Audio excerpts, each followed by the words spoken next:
Did you see Barack Hussein Obama last night? Take little shots. He was taking shots at your president. And so was Michelle. You know, they always say, sure, please stick to policy. Don't get personal. And yet they're getting personal all night long, these people. Do I still have to stick to policy? Are they going to arrest Obama? I can see the headlines now. Trump troops to arrest Obama. And they do. Something's wrong with the man. I really thought it was dangerous to use your phone on the airplane, but apparently that man got hold, so he got on his Truth Social and he called for Obama to be arrested. Now you know what happened the last time when he got on his Truth Social and expressed who he wanted arrested. And they try to make it happen, old Pam Bondi.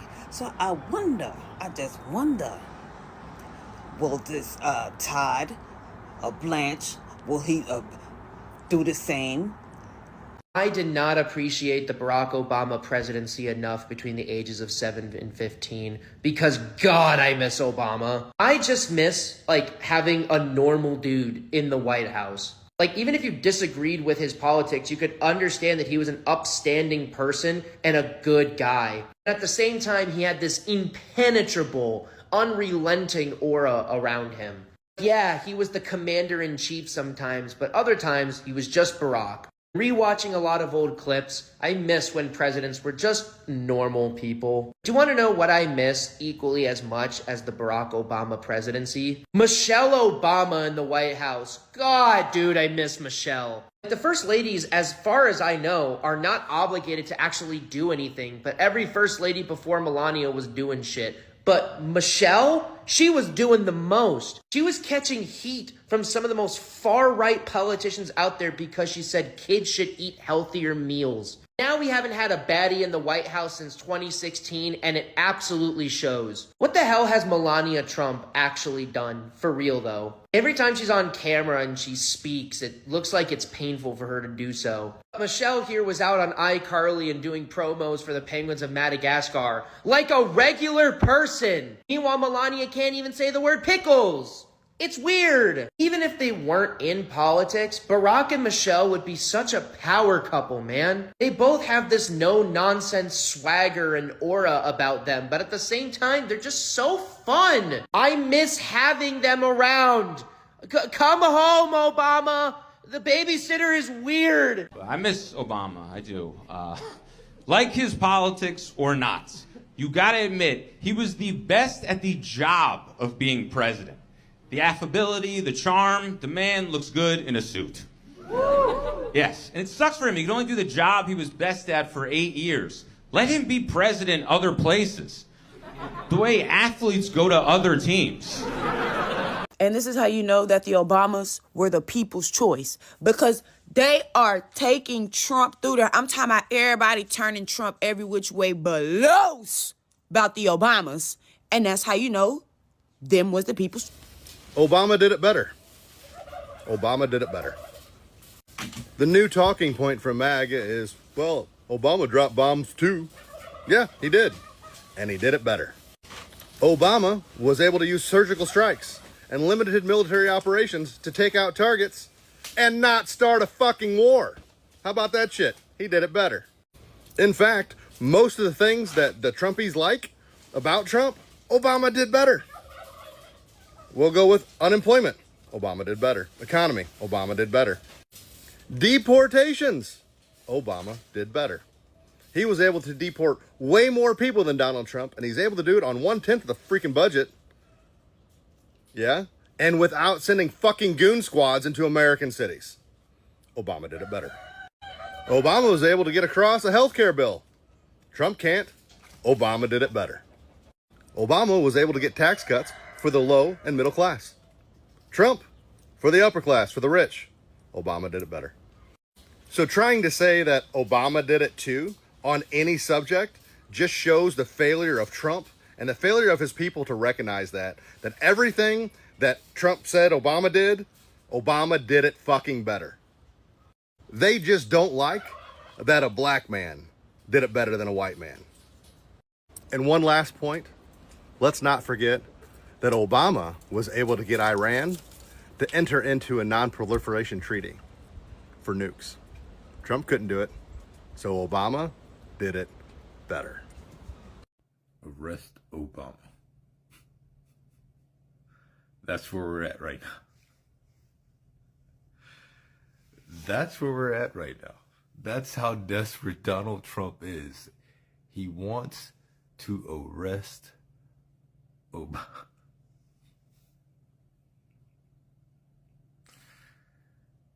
Oh my goodness gracious. This dude is just grasping at all the straws that he could possibly grasp at to keep the attention off himself, to try to deflect and point to anybody else but himself and his fuck-ups. He spent all these years talking about how Russia was a hoax. And now he wants to focus on that and say, arrest Obama. And of course, he has his sycophants that are cheerleading this and promoting this. But this is where we're at. Donald Trump is now pushing to arrest Obama. Obama got out of office. What time? We're in 2025. Trump had 4 years in office prior to this term. 4 years. Where he had access to all the information. Access to all the intelligence agencies. But now in the year 2025, he wants to really push for arresting Obama. I wonder why. Trump forgot Obama was president? Do you think President Xi is a dictator? No, but I think that President Biden was an incompetent president. He gave us the Iran nuclear deal, which allowed Iran to have a nuclear weapon within a matter of years. The Iran nuclear deal was signed during Barack Obama's second term, when Joe Biden was vice president, but not president. And Obama lives rent-free in that man's head. How could he possibly forget? But did he actually answer the question? Do you think President Xi is a dictator or not? I don't think about it. Right. He's the ruler. He's the president of China. I don't think about it. Yet another thing Donald Trump does not think about. He went on to say, you have to deal with what you've got. And President Xi loves his country, and he's a very smart man, and he respects him. And we have to deal with what we have here in the United States now, don't we? Yes, we do. This man is the one with the codes to the nukes. I want you to remember that every single day. And the media is not highlighting his flaws, his inability, and his unfitness for the role the way they did every time Joe Biden mispronounced a freaking word. I got up and I got on my phone and I saw this video that made me it made me smile. My name is Sasha. Sasha, I have a Sasha. It was Barack and Mamdani. They walk into a classroom with little kids and they just have a fun time with them. They, sing songs. The bus go round and round, round and round, round and round. And they introduced themselves, and it was just cool, their interaction with the kids. And to see Mamdani and Barack playing, it was just, I was just smiling. It was just something we needed, man. Some people might go, oh, that was just for some camera. It doesn't matter, man. With the way things are going right now, that was needed. That made me feel good. There's got to be some kind of humanity in all of this bullshit. Every politician can't be so. I think, this is what I think, okay? When we see politicians act a certain way, they say one thing and then they do the other. I think that the system is rigged where politicians have to abide by certain things. I think that the people we see on TV, they're not the true power. I think they say what they can say, and then the people that are running that you don't see say, yeah, that was a good speech, but you're going to have to do this, this, and that. All right? You know what I'm saying? So that's just what I think sometimes. That's why when we go, yeah, but why did he sign this bill? Well, he said this and he did this. I think they have no choice. That's what I feel. And if they don't abide by those rules, you're out of there. So that's just my theory. It is what it is. But it was cool to see that, some humanity, because with this administration that's rotting in the White House, it just seems like there's no humanity, no humility, just narcissism, racism. It's all the isms, the anti-blackness, the anti-brown, it's too much. It's an overflow of racism. Now listen, I understand racism ain't going no fucking where. Some of it is it's how it's too much racism? Even some white people are like, I know I'm racist, but this is a lot. This is like racism on steroids. You know what I'm saying? It's like every 5 minutes there's something hateful. Every 5 minutes, the administration is doing something fucked up to people. It's like they don't go to sleep until they're fucking somebody's life up. That's how I feel. But this video was pretty fucking cool. Shout out to Barack and Mamdani for that. I just thought it was cool. You guys let me know. Peace. The wheels on the bus go round and round, round and round, round and. All right, I just watched a fairly long video of Barack Obama and Mamdani with those kids. Red nose, been blowing my nose. It made me cry. Unexpectedly. First of all, those videos are circulating. Please watch them. They are delightful and pure.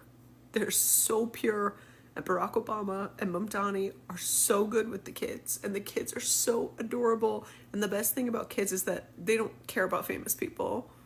And they say whatever they want. And it's perfect. And because Barack Obama and Mamdani aren't malignant narcissists like our president, they laughed and thought the kids were adorable and hilarious. And I was just thinking, I saw a clip of Trump on Easter talking to kids, which I think he shouldn't be around to any children ever, by the way. And the clip I saw was of him asking them some form of, this is paraphrasing, but do you guys know anyone who voted for Kamala Harris?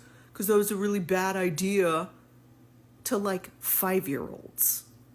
Because of course that's what he did. And he had the Easter bunny standing behind him. Anyway, this video made me cry because I have forgotten what it is like to have leadership that behaves like Barack and Mamdani did in this video with children. This was a child care center in the Bronx. It was so precious and so funny and so sweet. And it was how leaders should behave in situations like that. And I missed that. There's a huge hole. Anyway, if you see the videos, you need to watch them because they will make you feel good. I mean, also sad because we don't have that right now in the president, and his entire cabinet. But anyway, they are heartwarming and wonderful. Gets brutally clever. Democratic candidates are running ads that tie Republican Representatives Bill Huizenga in the 4th District and Tom Barrett in the 10th District directly to every insult Trump has ever hurled at Canada. The framing is devastating in its simplicity. They are calling these attacks unprovoked, reckless, and explicitly damaging to Michigan's economy. The message boils down to this: a vote for Huizenga or Barrett is a vote for empty storefronts, lost jobs, and continued chaos at the border. And when the economic pain is verifiable, when voters can drive down a main street and see the boarded up windows themselves, that message becomes nearly impossible to counter. But the real symbol of this disaster is the Gordie Howe International Bridge. This is one of the largest binational infrastructure projects in North American history. It is supposed to represent Michigan's economic future, a gleaming artery of commerce connecting Detroit to Windsor, and Trump has threatened to block it. He has suggested interfering with its operation. He has used it as a bargaining chip in his tariff wars. For Michigan voters, that is not just an attack on Canada. That is an attack on their own children's future. And they are remembering it at the ballot box. Now expand your view beyond Michigan, because the damage is spreading across the entire northern frontier. In New York, outlet malls that once teemed with Canadian shoppers crossing for weekend buying trips now sit largely empty. In Vermont, duty-free shops, businesses that depend almost entirely on cross-border traffic, are reporting revenue declines exceeding 80%. That is an existential threat. Some of those duty-free operators have already closed their doors, and many more are expected to follow unless the political climate shifts dramatically. In North Dakota, seasonal tourism businesses that rely on a short summer window to generate their entire year's revenue have watched that window slam shut as Canadian families choose to vacation at home rather than cross a border whose president has insulted their nation. In Washington state, the tourism boards are publicly flagging a mounting economic crisis that cuts across red counties and blue counties alike. And here is what I find genuinely stunning. Even Republican senators are now breaking with Trump on this issue, publicly and privately. A bipartisan coalition that includes Republican Senator Steve Daines of Montana has begun pushing for renewal of the United States-Mexico-Canada Agreement trade framework. Why? Because their own constituents are being hammered. Montana ranchers, Washington fruit growers, New York dairy farmers, they are all feeling the pain of retaliatory tariffs and consumer boycotts. Daines and his colleagues understand something that Trump apparently does not. Political survival sometimes requires distancing yourself from your own president. When sitting Republican senators feel forced to go public against the leader of their party, you know the situation has become genuinely untenable. Let me pause here and talk about the deeper political theory at play, because I believe we are watching something historically significant unfold. For nearly a decade, a core assumption has dominated American political analysis, that nationalist. Donald Trump just called for the arrest of Barack Obama and Hillary Clinton for treason. Be very clear what's happening here. He's having a systematical meltdown right in front of the nation because, one, he's got a lot of problems. How do I know? Because he's had several MRIs over the last 15 months. Now, I'll be honest with you. I didn't understand what that meant. I didn't know the difference between a CAT scan and an MRI until this month. Because this month, I had a small stroke. I'm okay. I got very lucky. But the reason I understand this is because I had a CAT scan, and I had an MRI. And in both cases, the MRI particularly was a big deal. They don't do MRIs on people unless there's something really wrong. They have done, in the last 15 months, an MRI on this man roughly 3 to 4 times. You don't do that on someone unless there's some series of problems that are really, really bad.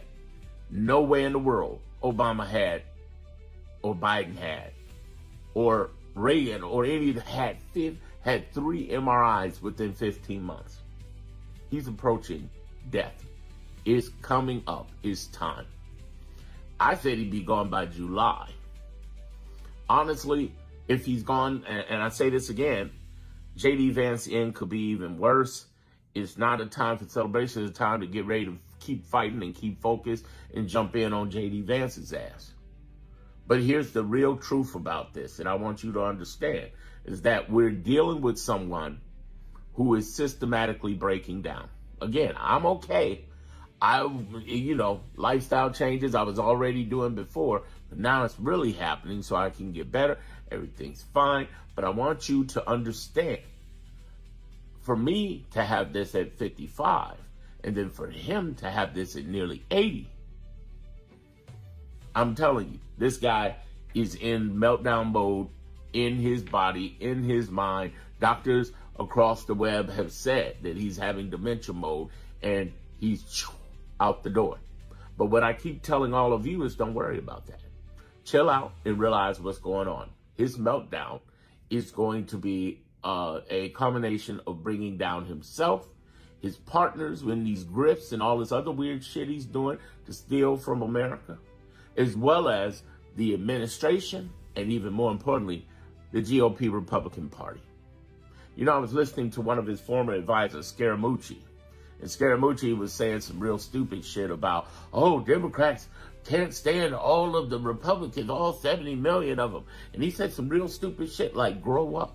I said, whoa. And I responded on his social media, grow up. What do you mean grow up? That's some typical white boy shit. Grow up? Tell you what. This whole, like, how come you're mad at Trump but not at Obama for the deportation numbers cracks me up, because that just means that Obama's better. Obama did it better, faster, more efficient, with less American lives lost and less protests. Although there were nationwide ones, if you remember, like I do, because I was alive during then. We called him the deporter in chief. We, as in Democrats, the ACLU and the activist groups, because we didn't like the policies either. And do you know what the Republicans did? They called us morons and said that we ate our own and we didn't just get in line, and there was no united front to us Democrats. And so, weren't we hilarious? We weren't to be taken seriously. Mr. Marco Rubio and Miss Lindsey Graham were up there all the time talking about executive overreach.